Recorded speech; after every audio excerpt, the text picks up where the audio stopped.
if you forget your history, you're bound to repeat it. What the Citizens Committee did was actually the beginning of a civil rights movement. And the fact is that many of the issues that they faced are continuing to be faced now. I can't even count how many times I've been harassed by the law enforcement just from walking down the street. They're always saying, oh, you fit the description. You know, I get tired of hearing that. Racism is the pollution that keeps our democracy from flourishing. If we can all love each other, if we can all respect each other, and if we can all hold each other accountable, that is what is going to take, you know, for us to change the course of this city. We want to see this momentum continue to grow. It's time to put race behind us because we've dealt with it, not because we're in denial that it exists.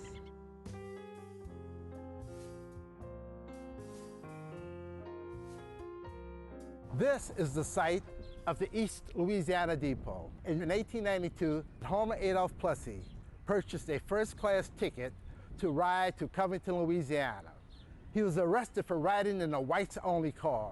His case made it to the United States Supreme Court as one of the most famous decisions in United States history, Plessy versus Ferguson. In a very difficult and dangerous time, free black men standing up against what was a momentum within states to take away their rights as free men.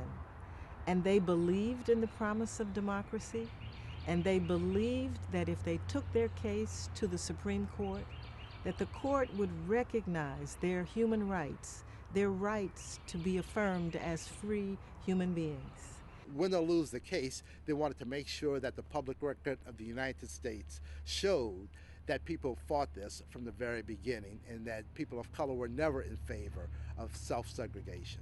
Those Supreme Court justices who ruled against Plessy and who established separate but equal at a national level, they believed in racial hierarchy, and so they acted out those beliefs. The nature of the racial hierarchy, the racism belief system, was white at the top, black, brown, yellow, red. It was this absurd idea of privilege based on the presence or the absence of pigmentation. Those beliefs still exist today at both conscious and unconscious levels. We're allowing all these illegal aliens to shove us out of the way and take our seats and take our money at all these colleges. About 4 years ago, we saw an increase on talk radio on the immigration issue.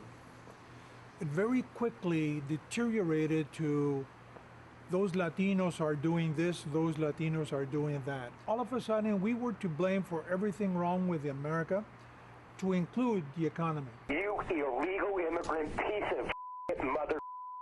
We will do everything to fight you, mother, until you're all dead. It got very ugly, and we said that's enough. So we started gathering our allies and understand that when you ask for justice, social justice, you can't just ask for yourself.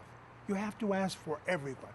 And so our allies are African Americans, it is Asian Pacific Americans, it is Native Americans, it is white Americans.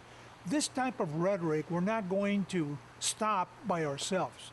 We got to stop it as a society that says, you know what, this is uncivil. This is not serving any purposes whatsoever. It may be speech, but there are actual scientific studies that show that when you listen to this kind of speech, it changes the chemistry of the brain and the body, and it precipitates violent acts. And so we have some work to do. We have to go back and we have to really uproot those beliefs that have been embedded in all our systems. And that is the work of racial healing. I think what's important to realize is that slavery was embedded in everything we did. How can a country define itself as a place of liberty and freedom, and yet the foundation of that is on the lack of liberty and the lack of freedom? And I think that's what the healing process is all about. We want to become more of what we say we believe in, and we want our society and our democracy to truly be what it claims to be for all of its citizens and not just for some. What the goal of the museum is, it's pretty simple. It's to make America better. It's to allow us to find reconciliation and healing. We're trapped by traditions of race and assumptions and expectations. And until we understand them, till we illuminate all the dark corners, we're still going to be trapped by them. So our goal is simple. We want to free the American public from being trapped by the traditions of race. It's not easy work. It requires changing minds and changing hearts, almost one person at a time. But imagine what our nation will be like when we have succeeded in doing that.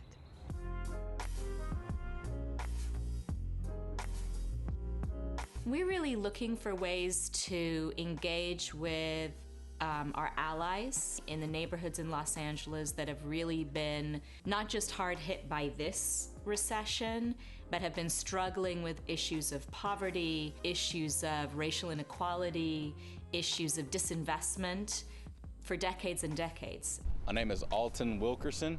I'm a union apprentice electrician. I definitely take a lot of pride in the work I do. I've actually taken my kids to a few of our job sites after they were done just so they could see, hey, Daddy built this. We want to repeat Alton's story hundreds and thousands of times in order to really get to a new vision, a new picture for our communities here in LA, one where folks have access to really great jobs. I think race plays a lot because it's not likely to see someone like myself in a position of power. Some people are threatened by that. I feel we're all equal, but if you don't give me the opportunity, I can't show you. My vision for the future actually is that we can bring our community up. I mean, if we all move up together, bring our community together, it'll be a more beautiful place.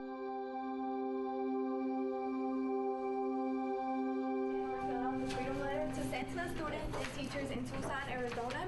We believe that we have to work across ethnic lines and across racial lines to really be successful. It really speaks to the name of the organization, Puentes, which means bridges in Spanish.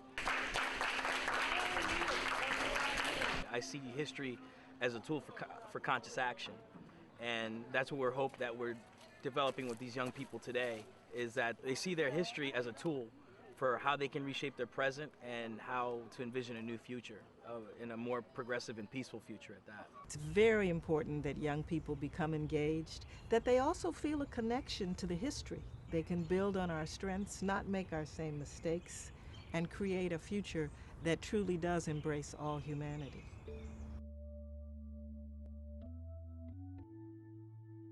My name is Keith M. Plessy. I'm a fourth-generation descendant of Homer Plessy. My name is Phoebe Ferguson. Growing up in New Orleans, I didn't actually know that I was related to the judge in the Plessy versus Ferguson case.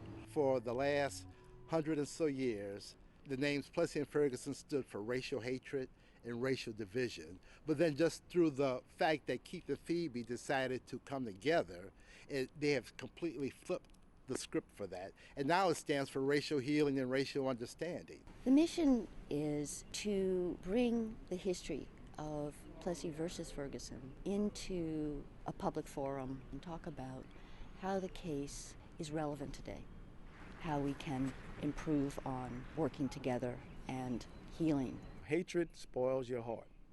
And with these children, they're the hope of the future. And we should actually look toward them for the answers, because their hearts are not spoiled. I don't think 2 years ago I would have had any idea of how quickly the energy and passion and momentum might build around something called America Healing. But what we're seeing from our partners and allies is an energy and a passion, and as I said, a yearning and a hunger to deal with these issues in a more straightforward and ongoing way. We are the nation we are because of our history. Not in spite of, but because of our history. It's a story of triumph and resilience and courage, and it's a story of communities coming together and sharing. These are very important stories of courage and faith and belief in our ability to transcend what was really horrible and to move to a much greater level of shared humanity.